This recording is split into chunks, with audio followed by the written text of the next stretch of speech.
Good morning, Greg Lawson here. I'm a Texas realtor. And let me tell you, we've got a couple things we're going to talk about today. First of all, what should you expect from your realtor? If you got a good realtor and he's doing his job, what does that look like?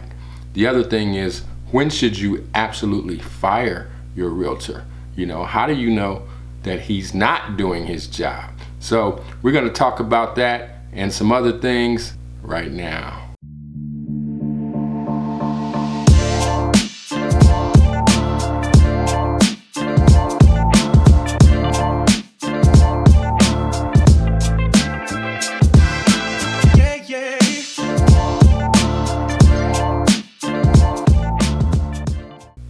Okay, so if this is your first time to my channel, please subscribe, hit that bell. You'll be notified whenever I post another video.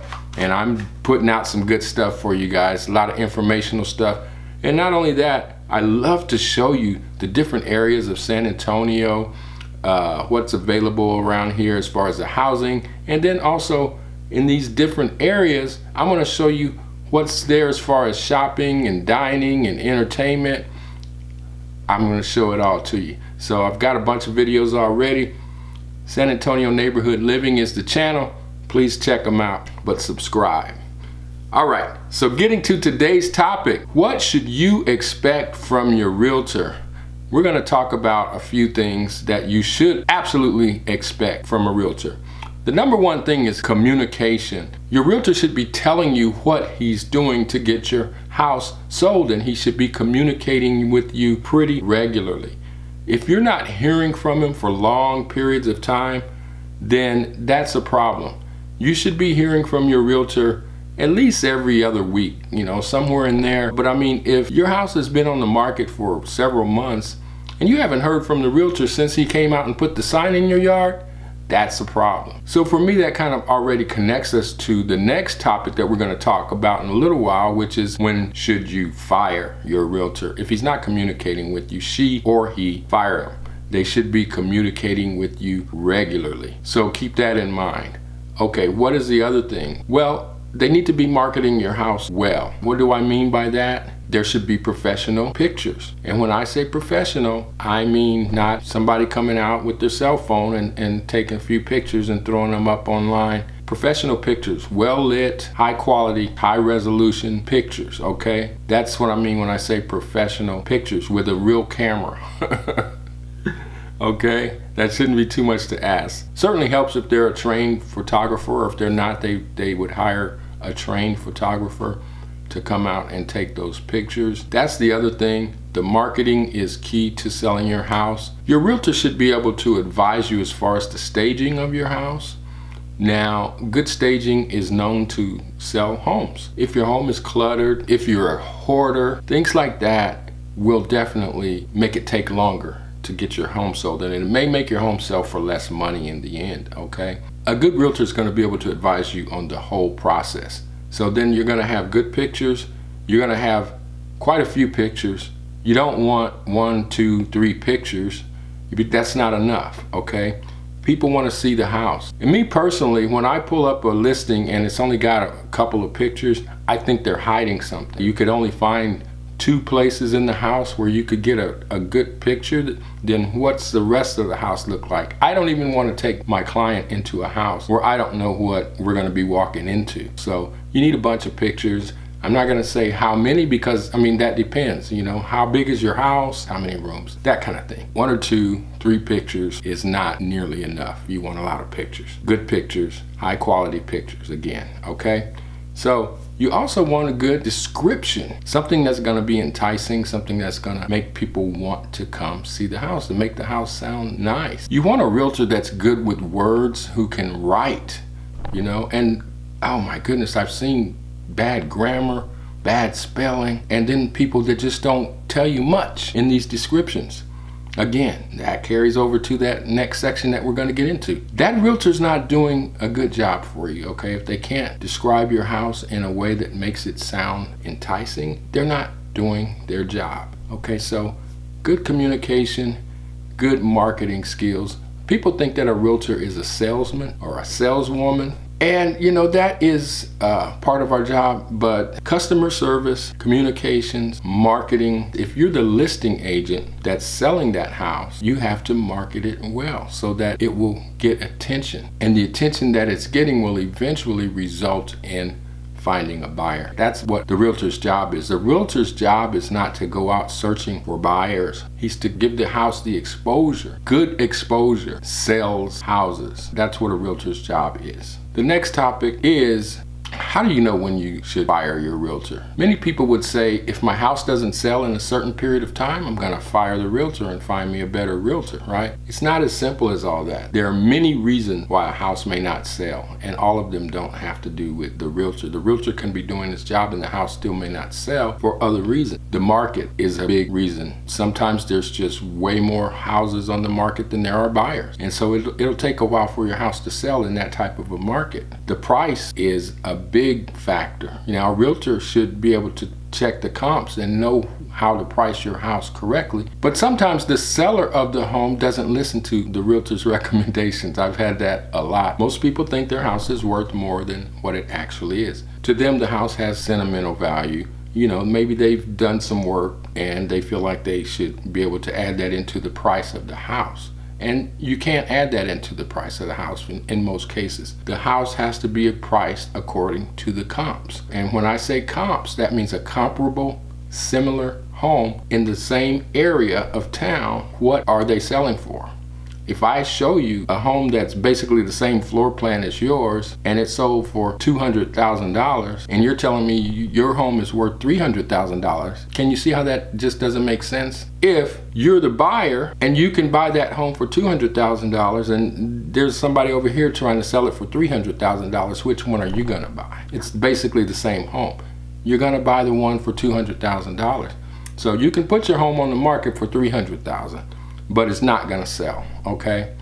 So that's just the way that works. You have to listen to your realtor, but you know, don't just listen to his opinion based on nothing. Make him show you the comps. Make him show you the homes that are similar in the area, what they sold for, the homes that are available that are for sale in the area, and what price point they're listed at, and that kind of thing. You have to look at those things in order to price your home correctly. So, because if your home is overpriced, not only will it not sell, you probably won't even be getting very many showings because people can see that this isn't a good deal. This house is overpriced.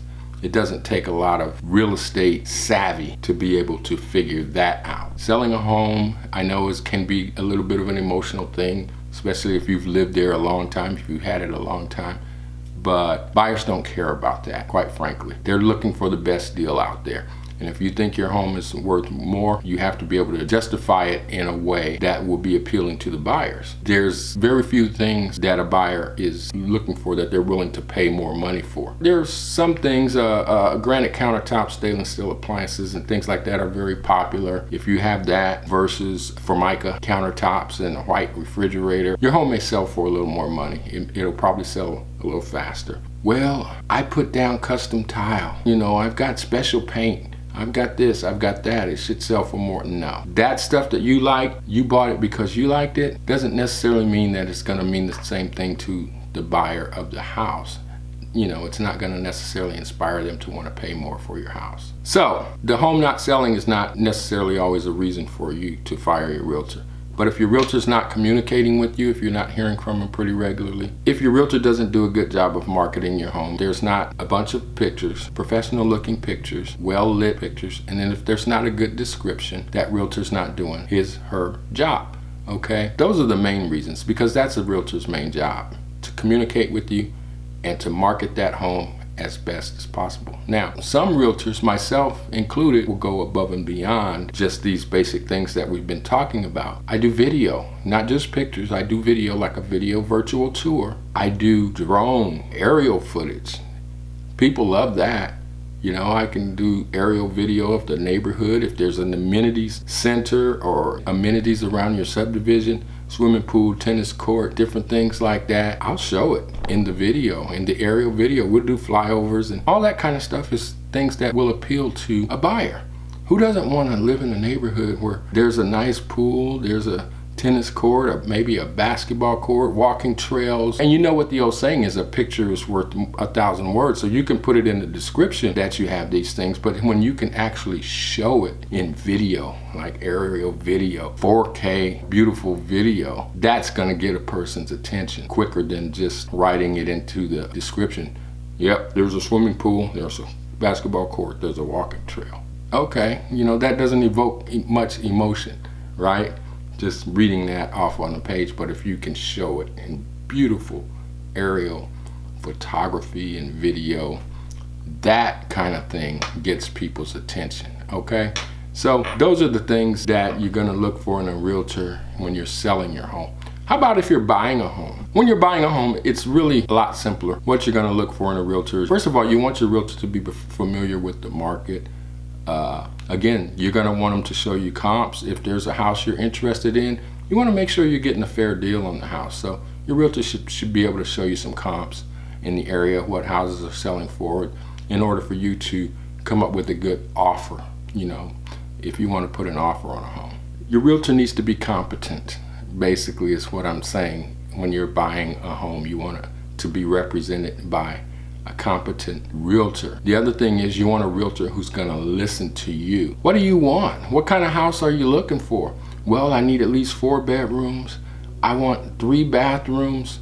I don't want stairs, so I want it to be all on one level. Whatever it is, those are the houses that he should be showing you.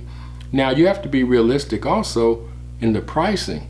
Well, I want at least 2,000 square feet, and I want a swimming pool, and my price range is $150,000.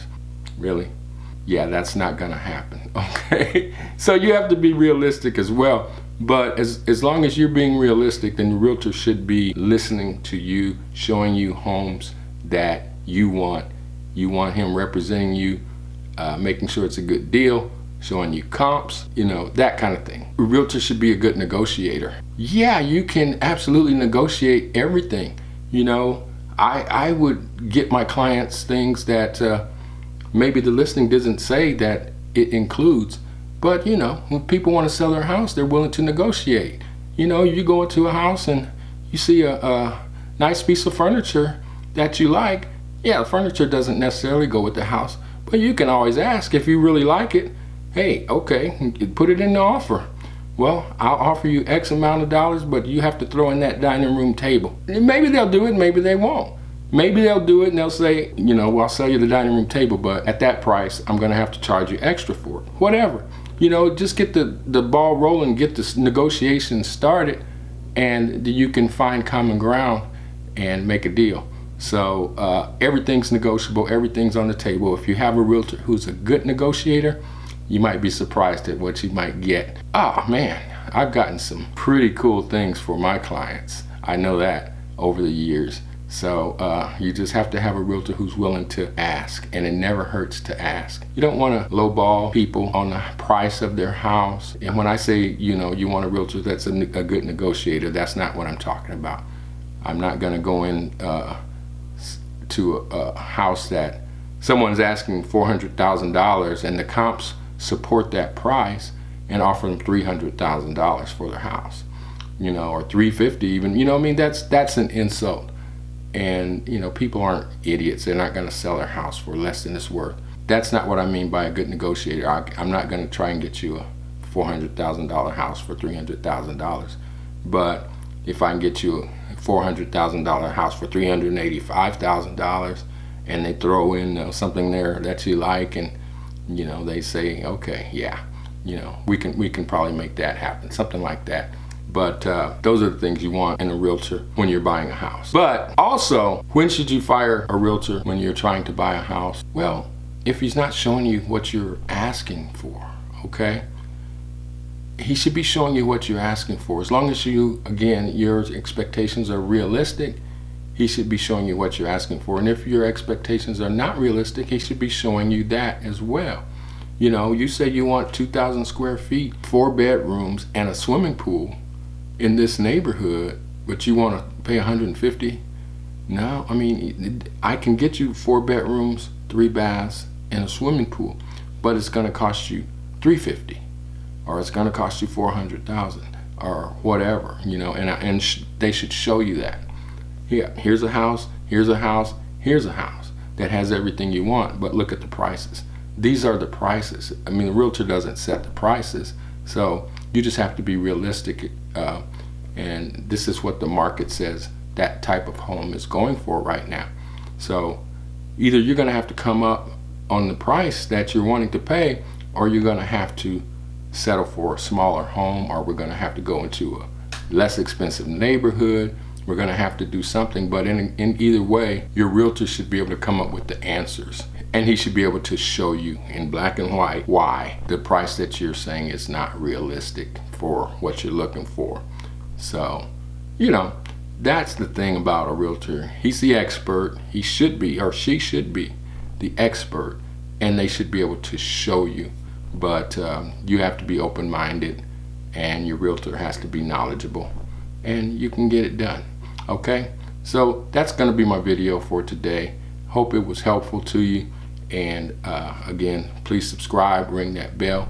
My contact information is always in the comments of the video, and you can call me, you can text me, you can schedule a Zoom meeting with me, and we'll talk about what I can do to help you. All right, you take care. We'll see you next time.